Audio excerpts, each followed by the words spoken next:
The Republic of Kenya is a constitutional democracy.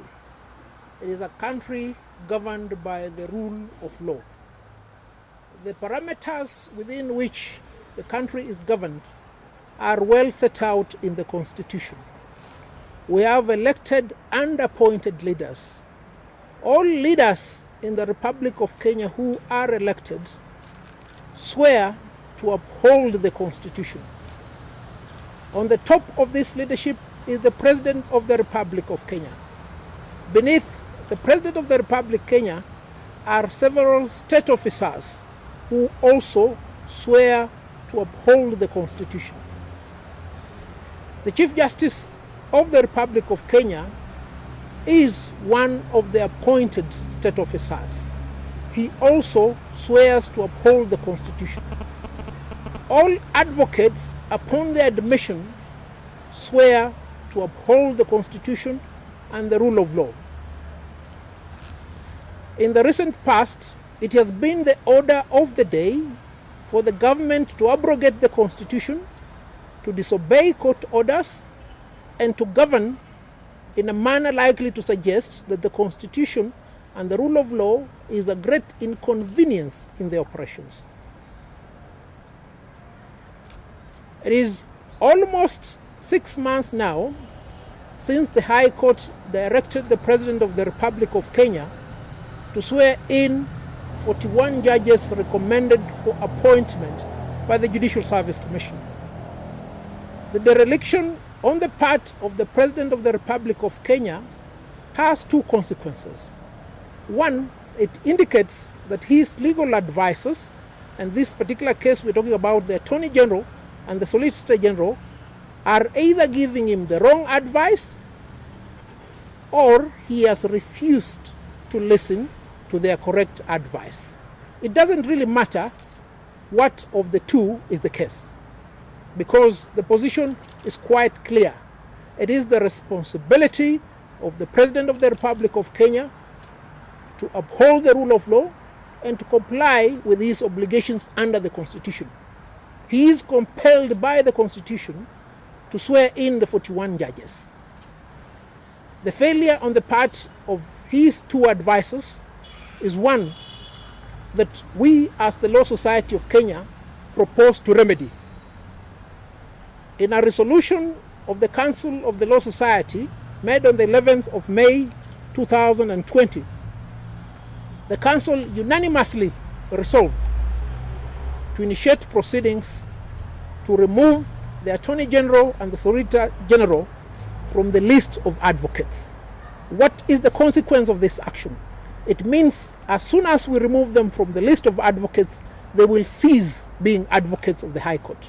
And if they cease being advocates of the High Court, they also automatically cease being the Attorney General and the Solicitor General. And if they continue in office, then the President will be having laymen or quacks as his legal advisors. Today, the Council also had another meeting in which we have resolved to draw up a charge sheet which shall be forwarded to the Attorney General and the Solicitor General, requiring them to answer within 7 days and demonstrate why they should not be removed from the register of lawyers in Kenya. A trial will be conducted by the membership of the Law Society of Kenya in an AGM that will be constituted, when these two advocates will be given an opportunity to tender their defense, and the members will give them a hearing and make a decision whether or not to remove them from the register of advocates. What about the President of the Republic of Kenya? A few days ago, the President of the Republic of Kenya indicated that we are in a constitutional moment which necessitates that we remove the cancer that is in the current constitution. Does the current constitution have a cancer? Who created that cancer? You see, Kenyans, we need to be honest with ourselves. It took many years for us to arrive at the constitution that was promulgated in 2010. Now we're being told there is need for us to remove the cancer. No, there is no cancer. There is an attempt here to remove the brain from the body. And the brain is the transformative, progressive constitution that we have. And we must say this without any fear of contradiction. The government of President Uhuru Kenyatta has been built on the foundation of disobedience of court orders. And if a leader can tell his people that he wants to change the constitution, a constitution which, from the experts, does not suffer the malady of reform, but suffers the malady of implementation, then there is a big problem. I want to state also that on the 11th of May, the Council of the Law Society of Kenya resolved unanimously, the ones you're seeing here, save for two who are either in Nyanza, Nakuru or Malindi, that we petition the National Assembly and the Senate to initiate proceedings for the impeachment of the President of the Republic of Kenya.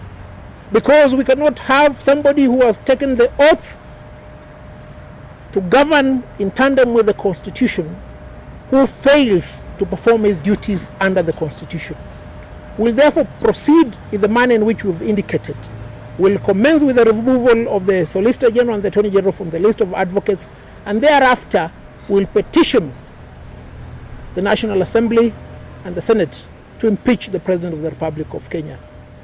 Now, the responsibility of undertaking the trial of the President of the Republic of Kenya is bestowed upon the legislature. You've seen the manner in which the legislature has acted lately.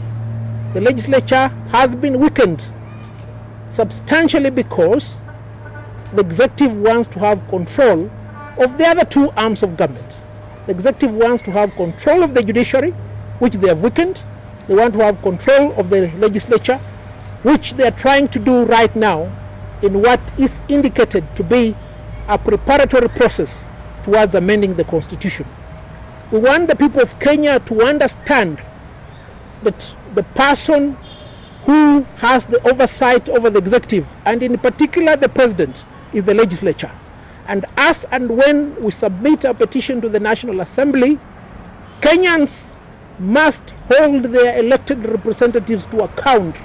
Ensure that you're a member of National Assembly, ensure that you're a member of the Senate gives you a correct account as to why they don't want to take action against the president. This we must do, because Kenyans, if we fail to take action, we are likely to go back to the bad days, the days of the 80s, the days of the 60s, 70s and the 90s, where Kenya was governed as if it was somebody's property. That we should never allow.